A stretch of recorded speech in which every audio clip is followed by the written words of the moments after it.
Okay, here we go. Sit back. We got 40 minutes and we're going to move quick. Okay?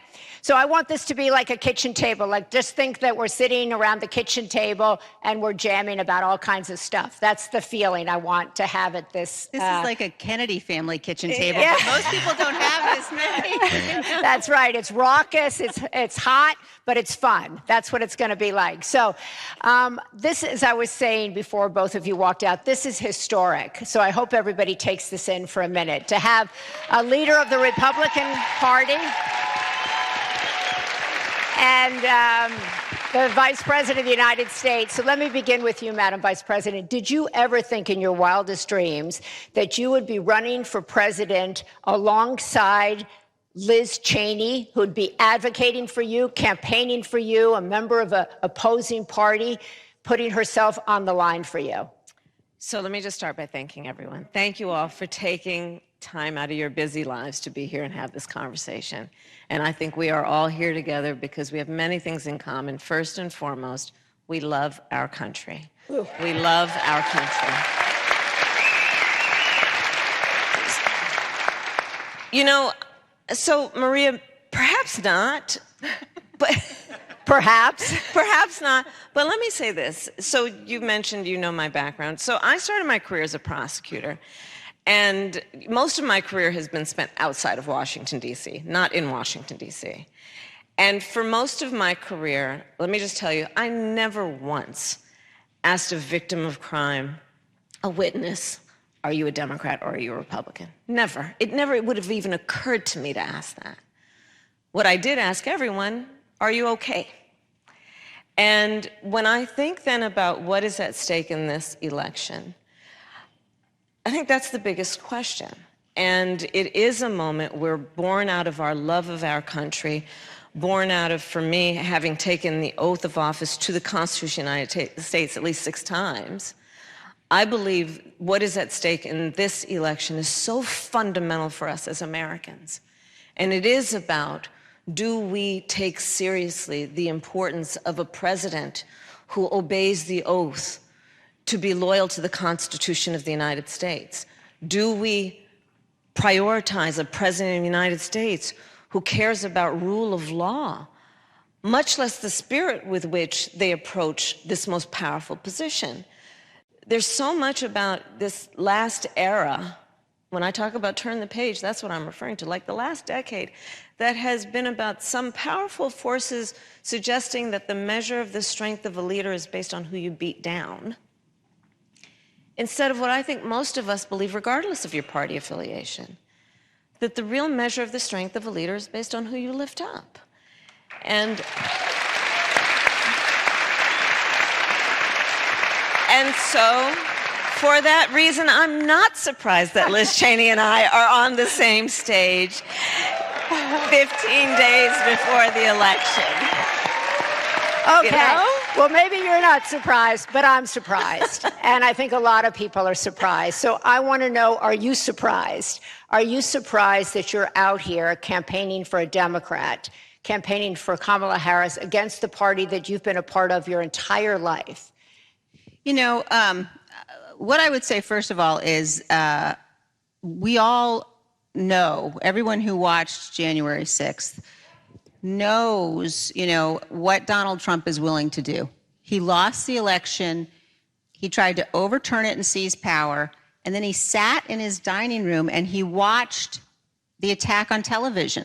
He watched it. People pleaded with him to tell the mob to leave and he wouldn't. And he watched law enforcement officers be brutally beaten. He watched it. That's a depravity that, to me, and you know, I think to anyone who's taken the oath of office, makes someone absolutely unfit ever to be president again. Now,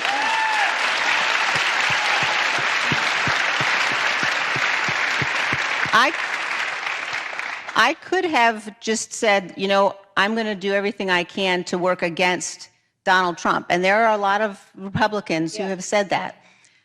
I have decided, and I am very proud and I'm honored to have made the decision to endorse Vice President Harris. And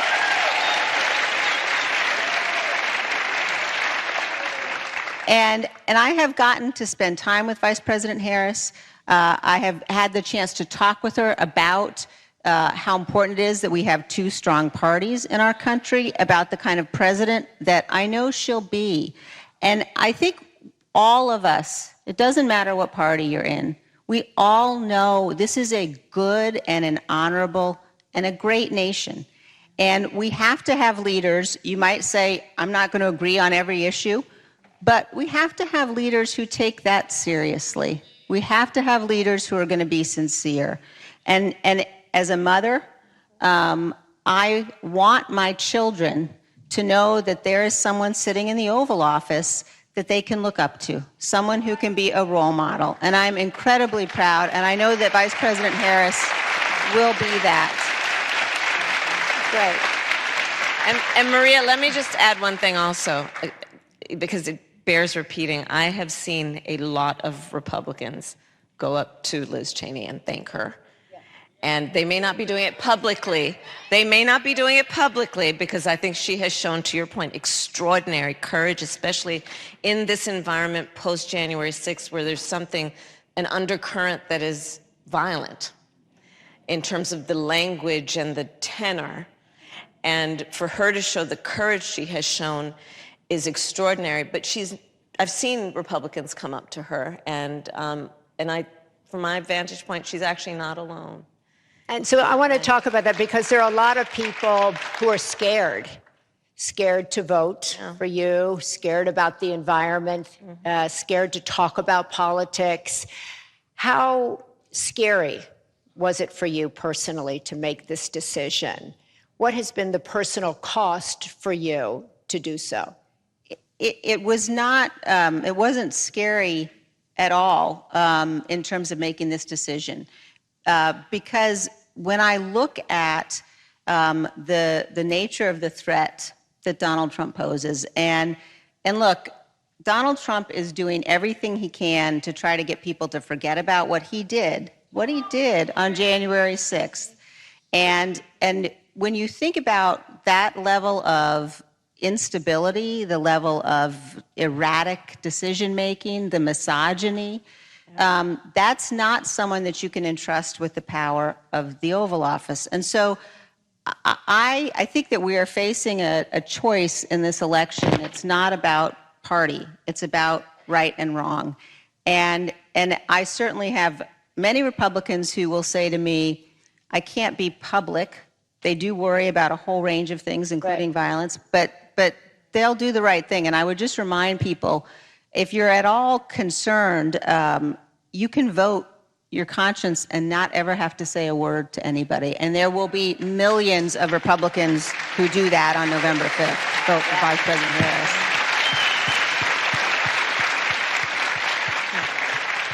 I love that you said you weren't scared at all, because most people will talk today about, I'm afraid to say anything on social media. I'm afraid to speak in my place of worship. I'm afraid to speak where I work. I'm afraid.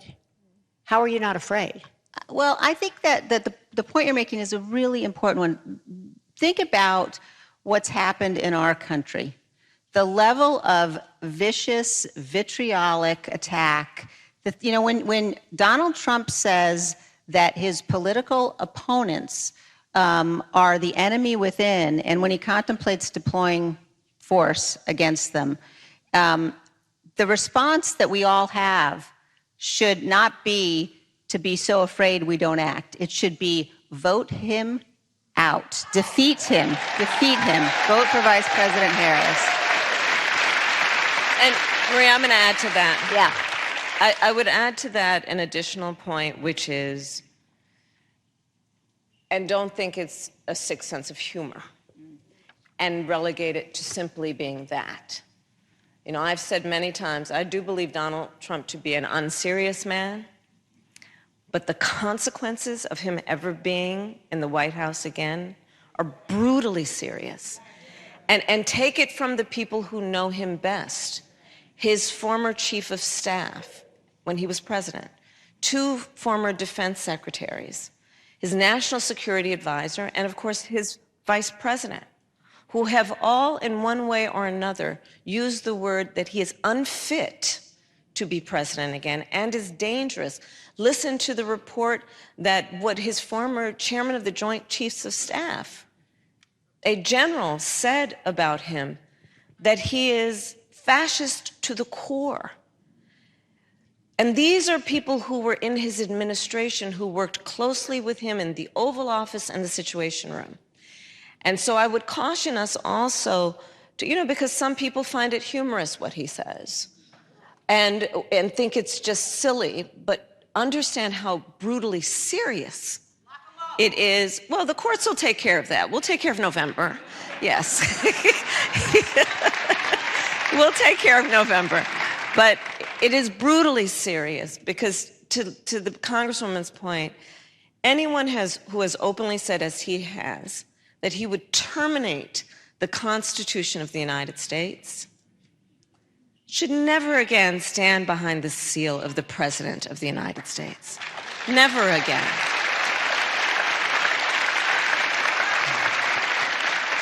So, Madam Vice President, I wanted to ask you, several people that I talked to in preparation for this, when I asked them, they said, well, I want to vote for the Vice President, but I just don't feel like I know her. I don't know enough about her. I see the ads, but I don't have a feel for her.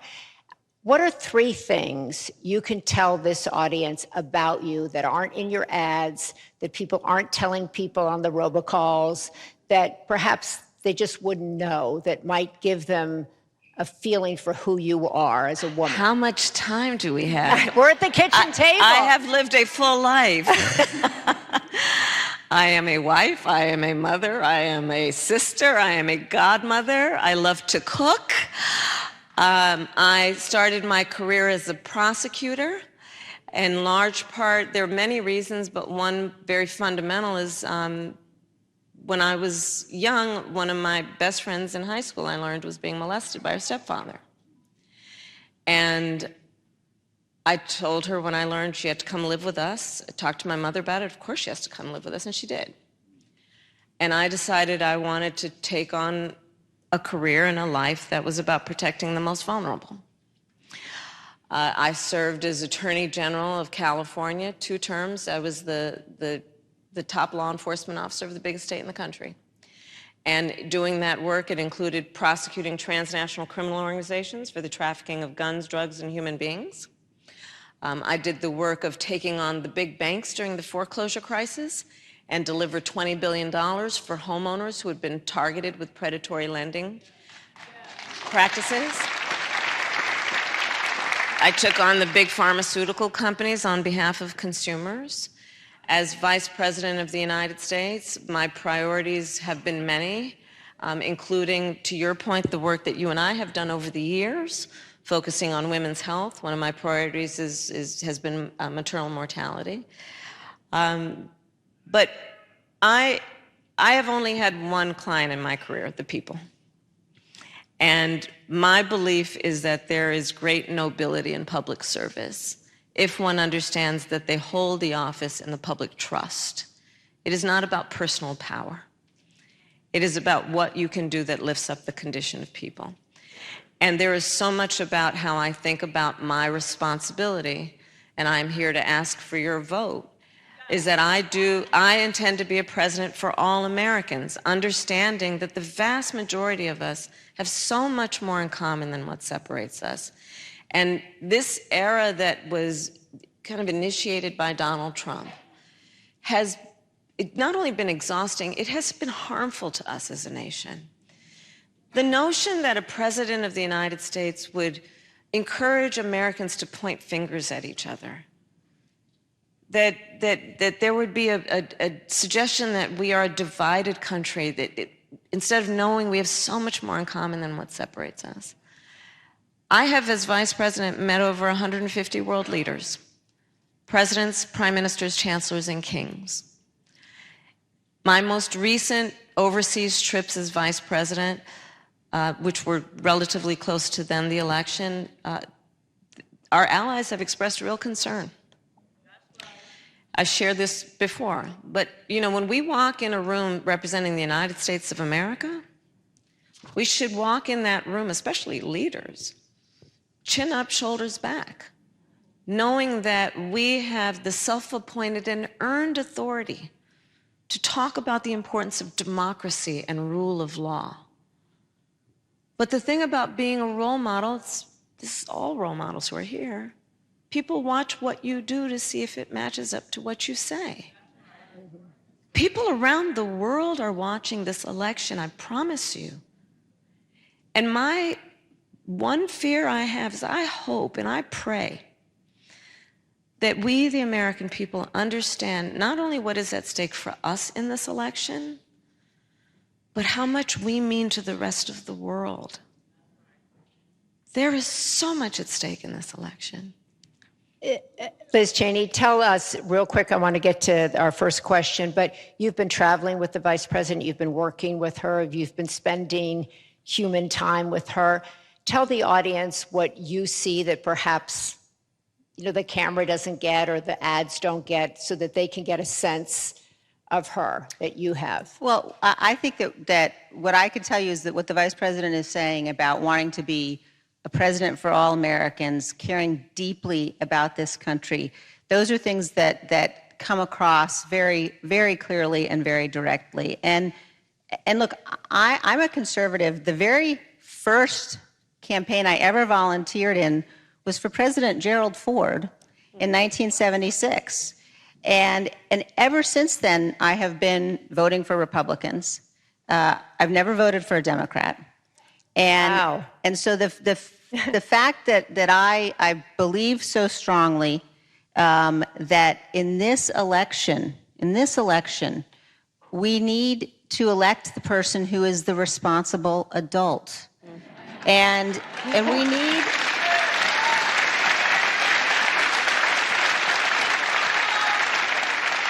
And there is a lot, both parties do it.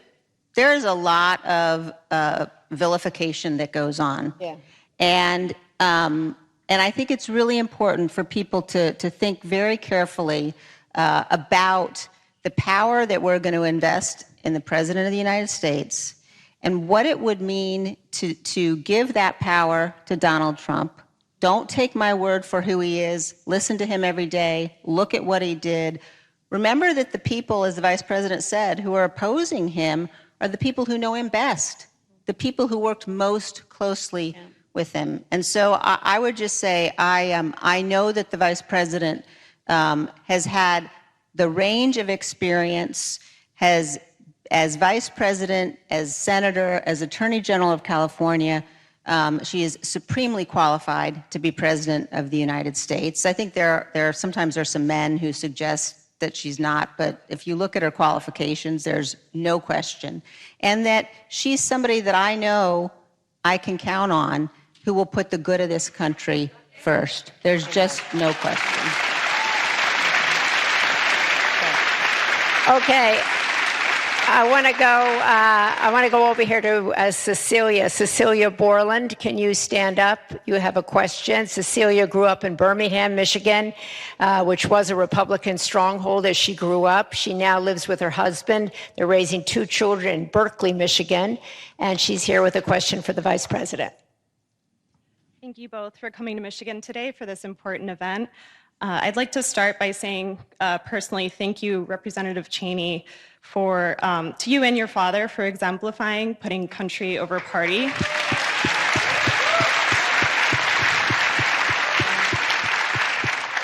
And Madam Vice President, I hope you had a wonderful birthday yesterday. Thank you. Thank you. From the shootings at Oxford High School to my alma mater, Michigan State University, to an attack at a kid's splash pad this summer, just a few miles away from here, the issue of gun violence hits very close to home for our community. Just yesterday, I learned from our school district that my preschooler will be going through his first active shooter drill this week. Yeah.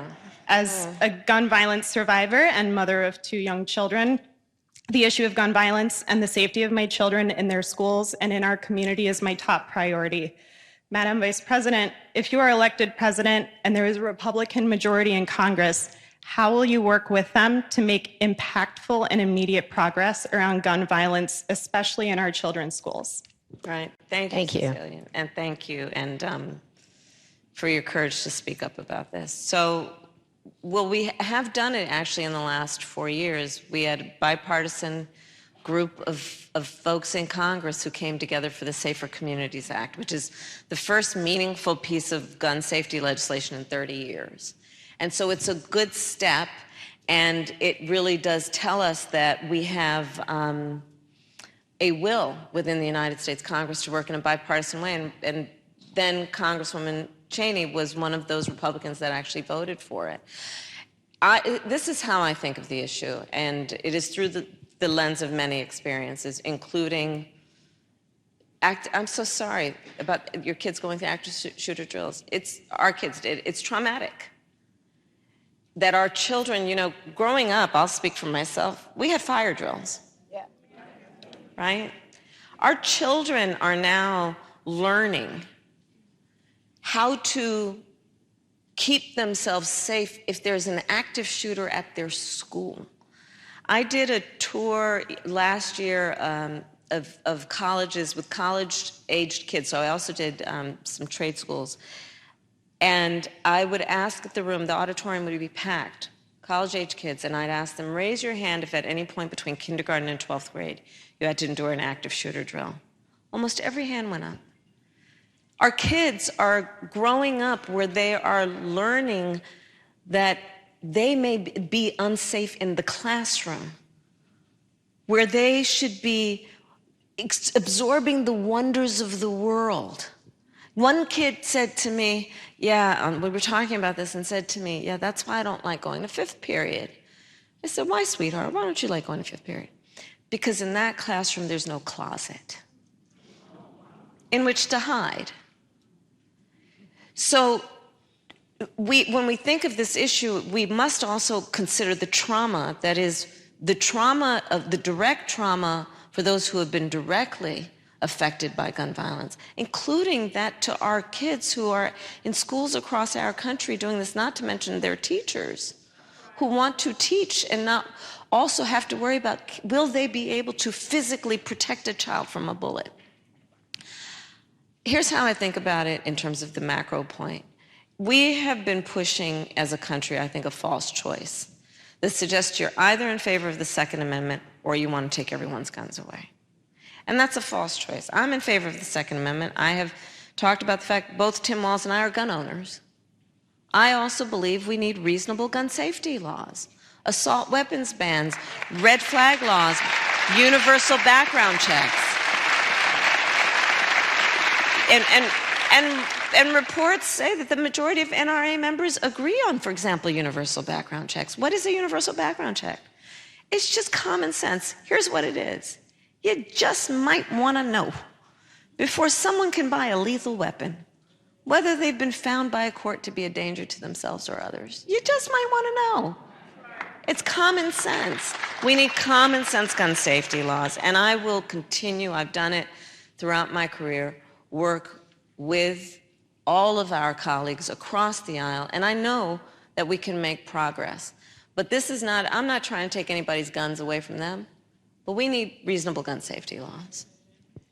Okay, I want to come back to the issue of public safety in a minute, but first we want to go to Martin. Thank you, Cecilia, very much. Martin Hauerlich, he's a former Republican member of the Michigan House of Representatives, and he's here with a question about national security. Well, thank both of you for being here this afternoon. I really appreciate your coming to the state of Michigan to be here. I would like to ask, what can the U.S. do politically, economically, or militarily to deter Russia from continuing its war on the independent nation of Ukraine while simultaneously strengthening our own U.S. security interests? Thank you, Martin. Go ahead. So I was actually in Munich at the Munich Security Conference delivering a speech when I first met with President Zelensky of Ukraine, and it was just days before Russia invaded.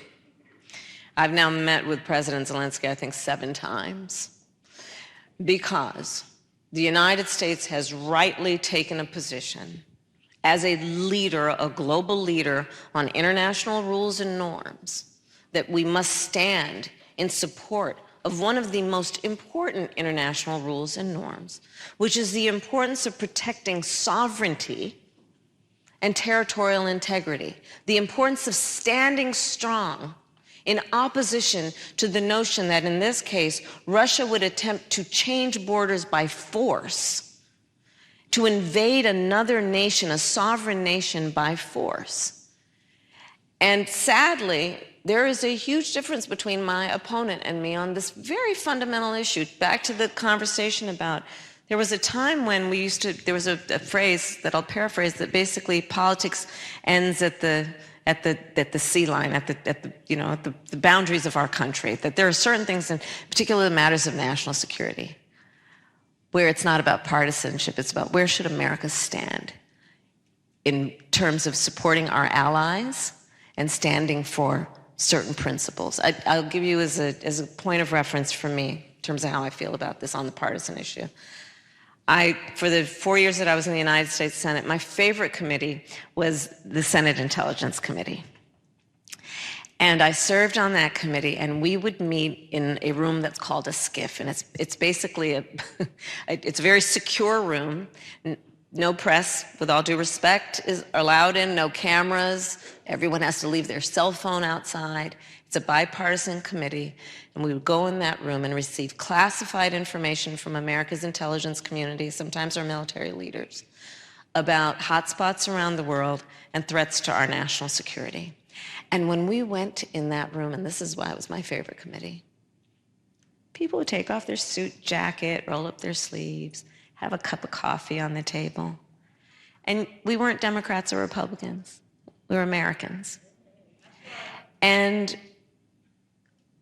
that is so important on a number of issues we are discussing this afternoon, but in particular on national security. My opponent, however, has made it a thing of his to admire dictators and autocrats around the world. He exchanged love letters with Kim Jong-un, remember that? He has openly praised the president of Russia. Most recently, the report is, in the height of COVID. Remember, everyone was scrambling to get their hands on COVID tests? Remember when Americans were dying by the hundreds every day, and Donald Trump secretly sent COVID tests to the president of Russia for his personal use? He has said, Donald Trump, I will solve the matter of Ukraine and Russia in a day. Read through and understand what he is saying. He would surrender. He would have Ukraine surrender its fight against an aggressor, violating its sovereignty. If Donald Trump were president, Vladimir Putin will be sitting in Kyiv and understand what that would mean for America and our standing around the world.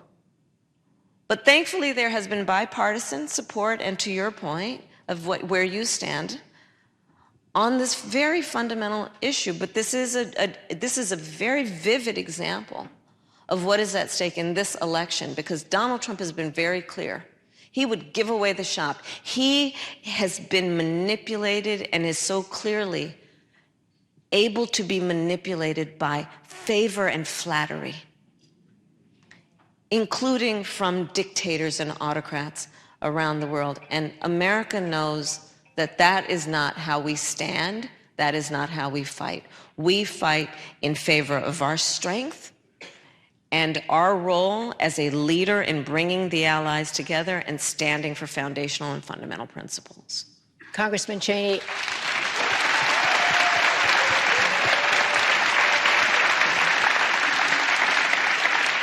I know kind of the issue of national security is one of the big reasons you're here and supporting the vice president. Can you expand on that answer and add your thoughts to it? Yeah, I think that if you look at where the Republican Party is today, there's been a really dangerous embrace of isolationism, a dangerous embrace of tyrants. The president, even just today, he heaps praise on the world's most evil people while he attacks with venom his political opponents here at home. And, the reality is that since the end of World War II, America has led, and we've led, and that has been necessary to defend our freedom. And we can't do it by ourselves, though. We need our allies. And when Donald Trump says that he's going to withdraw from NATO, when he invites Vladimir Putin to invade NATO, when he suggests that it is Zelensky's fault that Ukraine was invaded, I mean, that is for anybody who is a Republican who is thinking that, they might vote for Donald Trump because of national security policy, I ask you, please, please study his national security policy. Not only is it not Republican, it's dangerous. And without allies, America will find our very freedom and security challenged and threatened. And one final point on this, don't think that Congress can stop him. Yeah. People say, well, you know what, he can't really do the worst, because Congress will step in. All he has to do is what he's doing, is say, I won't fulfill our NATO treaty obligations, and NATO begins to unravel.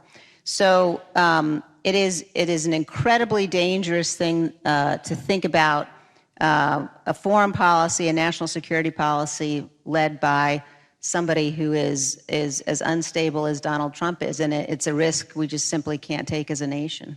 And I'm going to add for emphasis that let's also be clear about, on this subject specifically of Ukraine, Donald Trump's approach would be to surrender. Understand what that would mean. That is signaling to the president of Russia he can get away with what he has done. Understand, look at the map. Poland would be next. NATO, our allies, are the reason that they have been so thankful for the position of strength we have taken in bringing the allies together, is because they are fully aware of, and remember, to the Congresswoman's point, World War II, remember, this concept of isolation, we were once there as a nation, and then Pearl Harbor happened. Let's remember, recent history. Europe remembers it well. When we got attacked, Pearl Harbor, we jumped in. And it is because America jumped in that we were ultimately able to win that war. And it should be a constant reminder to us, we have to remember history, that isolationism, which is exactly what Donald Trump is pushing, pull out of NATO, abandon our friends. Isolationism is not insulation. It is not insulation. It will not insulate us from harm in terms of our national security. So I say that to emphasize a point that the Congresswoman made, and the other point I'd make is also check out where he's been on how he thinks about America's military and service members. One of the great, great American heroes, a prisoner of war, John McCain. Remember how he talked about John McCain? He said he didn't like him because he got caught. You look, he's called members of our military suckers and losers. And then look at how some of the highest ranking members of our military, including what I mentioned earlier, the former chairman of the Joint Chiefs of Staff, a dedicated member, leader in America's military, how he has assessed Donald Trump. Fascism to his core. So there are your talking points for the kitchen table.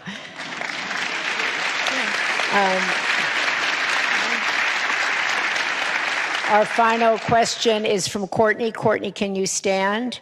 Courtney Cabrera Agruza is a wife, a mom, an attorney, and she's a proud Chaldean, and she is here with a question.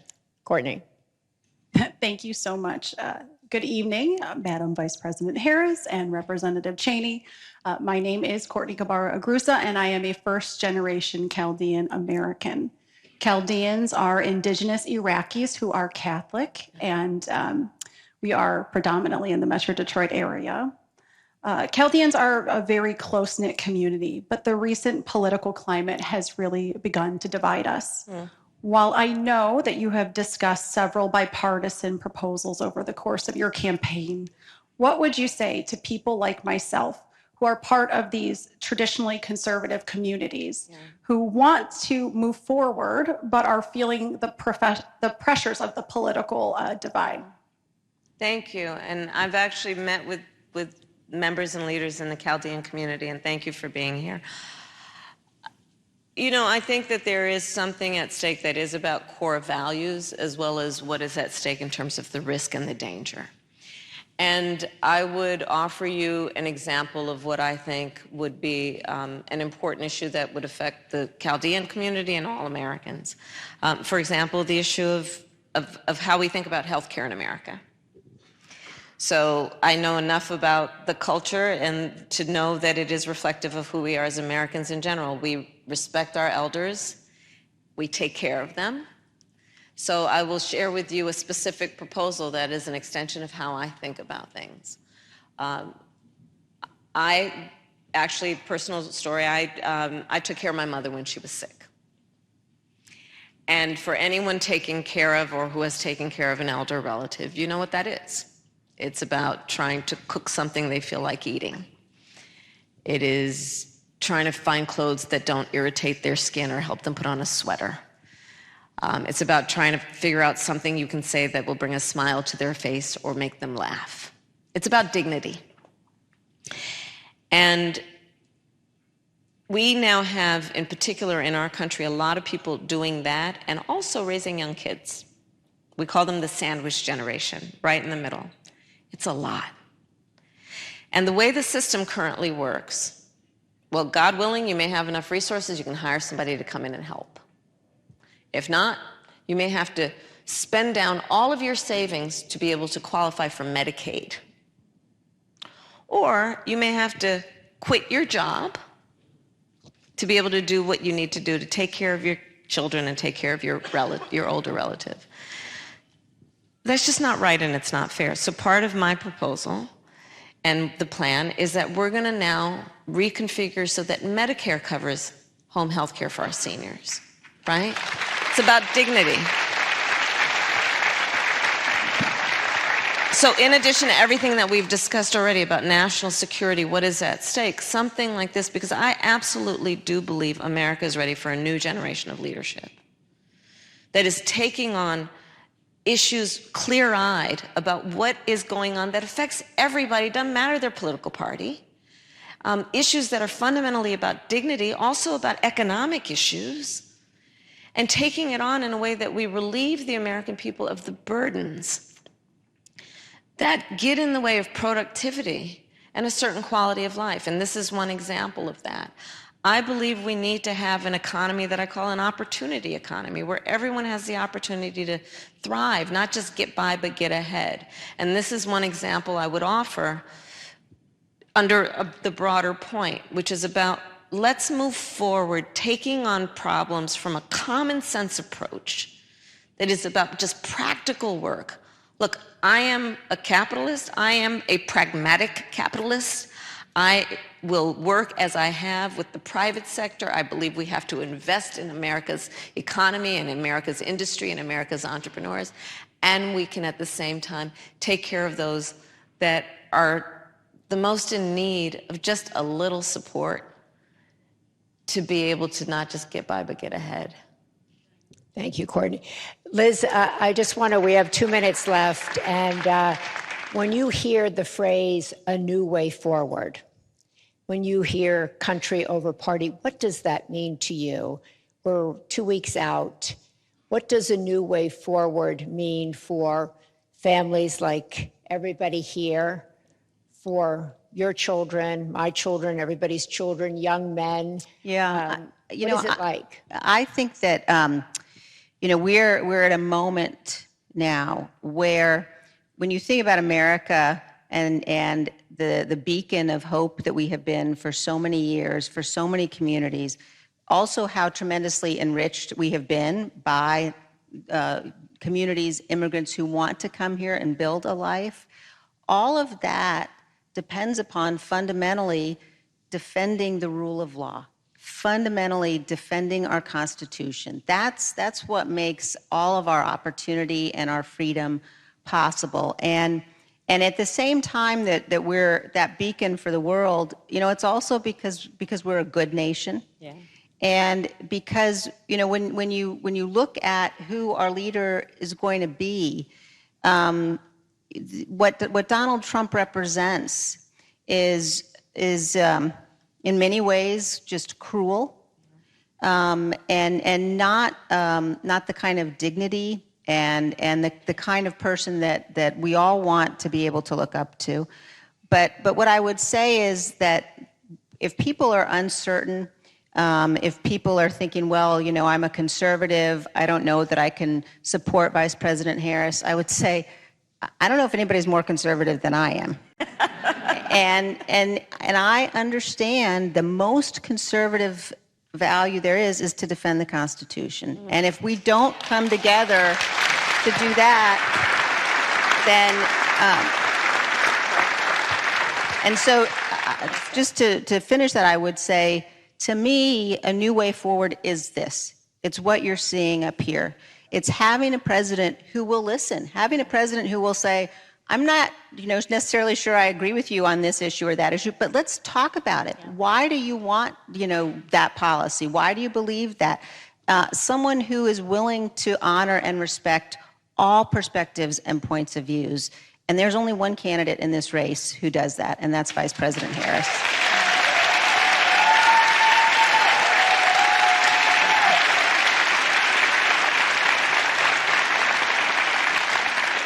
In fact, a lot of polling of undecided voters who call themselves the exhausted majority said, I just want leaders who listen to one another. I just want leaders who speak respectfully to one another. I want to see decency. I want to see people I can look up to.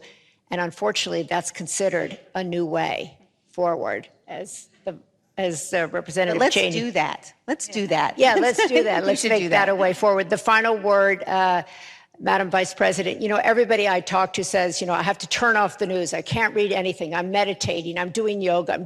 I'm so anxious. I just don't even know. I'm eating gummies, all kinds of things, What are you doing? What are you doing? Not eating gummies.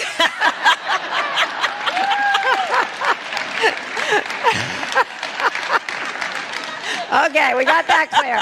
But how do you, how do you handle this, the anxiety, the stress, the turmoil? Everybody's freaked out. I talked to the gentleman up there, he's like, I'm so scared. A woman's like, I'm so anxious. I can't sleep. Do you sleep? I wake up in the middle of the night usually these days, so to be honest with you, but I work out every morning. I think that's really important to just kind of, mind, body, and spirit.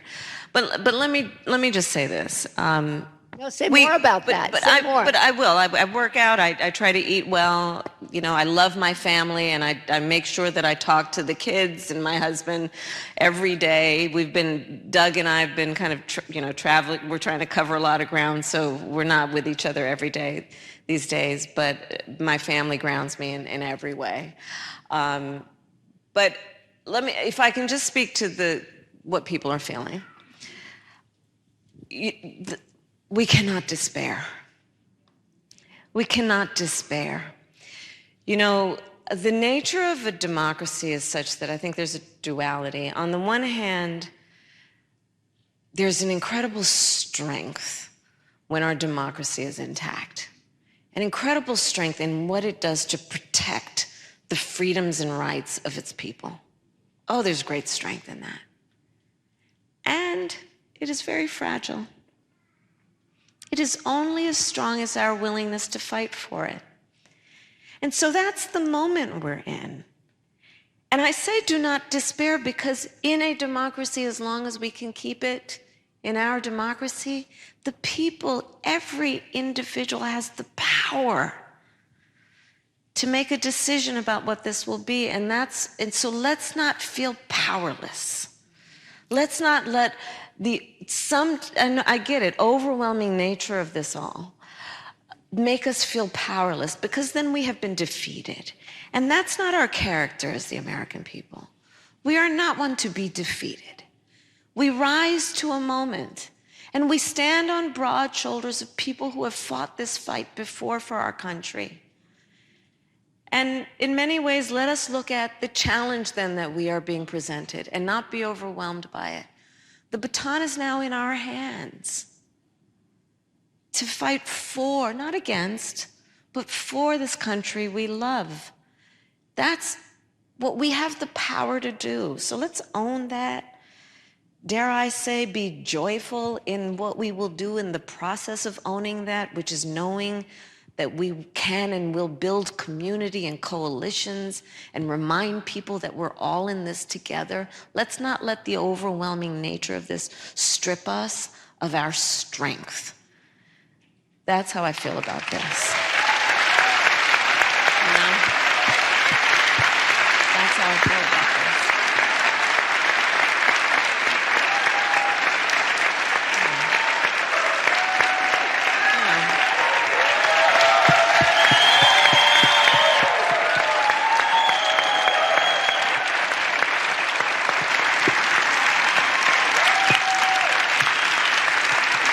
So I want to thank everybody here. You heard from the Vice President, from Congresswoman Cheney, do not despair. I think you got a great glimpse into who this woman is.